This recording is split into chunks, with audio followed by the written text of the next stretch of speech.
had filed a specific parliamentary question on LTA's role on the rollout of the Marine Parade cluster bus service to the Minister of Transport, but this was redirected to MCCY. So I have no choice but to put my SQs to MCCY. So over the last few years, there's been significant public unhappiness reported among Singaporeans across the island when bus rationalization exercises have been undertaken to remove bus services with the operationalization of new MRT lines. This was most recently manifested late last year when residents in Sembawang, Yishun, Ang Mo Kio, Bishan and Bukit Merah raised unhappiness about LTA's decision to amend services 75, 121, 162 and 859, and in addition to performing a U-turn on the decision to cancel bus service number 167. Commuter grouses over the bus service rationalization exercise centered on the loss of a direct bus route connecting northern Singapore to the city and the inconvenience of having to make multiple transfers. Mr. Singh, I appreciate you want to give some context, but could you please ask your questions in light of question time being guillotined at 12:30? Noted. Thank you. Noted, Deputy Speaker. In striking contrast, the Marine Parade cluster bus service was announced about a week after new MRT stations were opened along the Thomson-East Coast Line in Marine Parade GRC. Does the Minister not agree that the Minister of State not agree that the introduction of the Marine Parade cluster bus service will make it far more challenging for the government to undertake future bus service rationalization exercises, especially in view of the growing population of seniors in many mature estates in Singapore, who, like the residents in Marine Parade, would prefer easier and more inconvenient accessibility to polyclinics, hawker centres and MRT stations? My second SQ. In 2022, my colleague Gerald Giam had said in this House that LTA should strive to retain trunk bus services, and as these serve many elderly and disabled residents, and suggested switching to smaller buses or extending bus intervals instead of removing services. On the launch of the Marine Parade cluster bus service, Minister Alvin Tan was quoted as saying, "Even with a widespread transport system of public buses and MRTs, there is sometimes a gap, and that gap can translate into something that is quite difficult, especially if you're a senior," unquote. And on 30th of July, after the Parliament deadline for MPs to file PQs had passed, LTA announced a $900 million... I appreciate you want to give context, but could you please get straight to the question? I will come to the question, Thank you. Sir. LTA announced the $900 million bus connectivity enhancement program. My question, sir.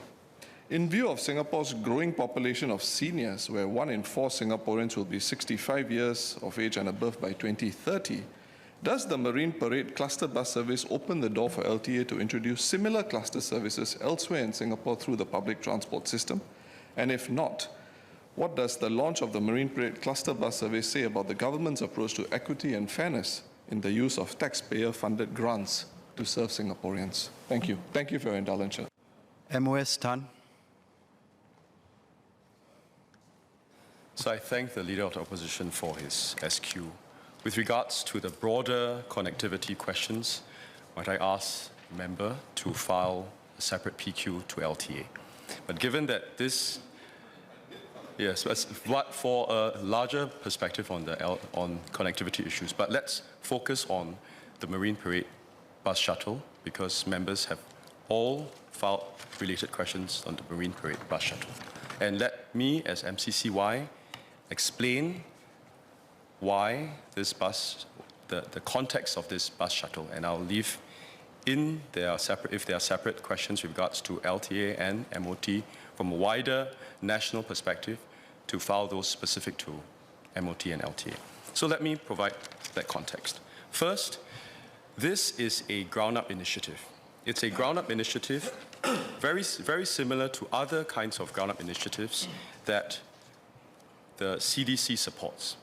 And let me just share with members that, for example, the CDC supports community markets. And that community markets, or a ready for school kit, for example, they support through grants, but a proportion of that is also funded by, for example, grassroots organizations, donors. So this can be seen as also a ground-up initiative. At the same time, the purpose of this bus was meant to serve as an added convenience. Let me provide further context where there are other divisions who also set up similar kinds of bus service. And as I said in my original reply, it is it's difficult to sustain because of utilization rates as well as financial sustainability. So for example, there are other kinds of bus services that have been trialed by other divisions. There's one, for example, where the local community had asked to provide a shuttle bus service to a local mosque, for example. That was a one-off project for the Ramadan period. That one was funded primarily by the local CCC, for example. Then there's another bus service that was run specifically to get seniors to get out of their homes so that they can be active, they can be connected to community. That one was donor supported, but discontinued because of low ridership.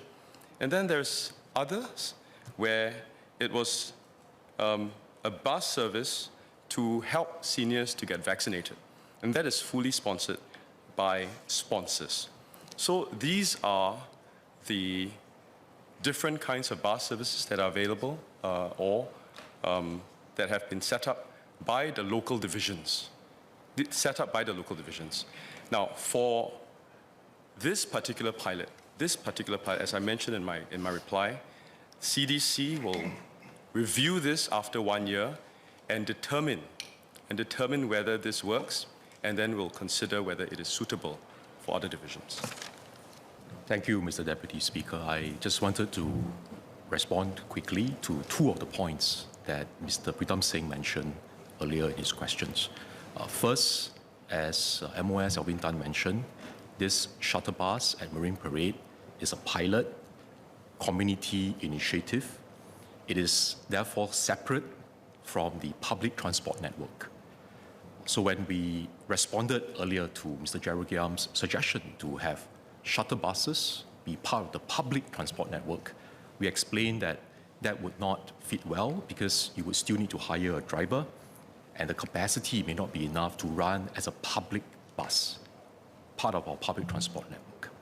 Second clarification to what Mr. Singh mentioned earlier, we will continue to do rationalization and optimization of bus routes that run parallel to the MRT lines. I've mentioned this when we announced the Bus Connectivity Enhancement Program, because this is part of how we make better use of our limited resources.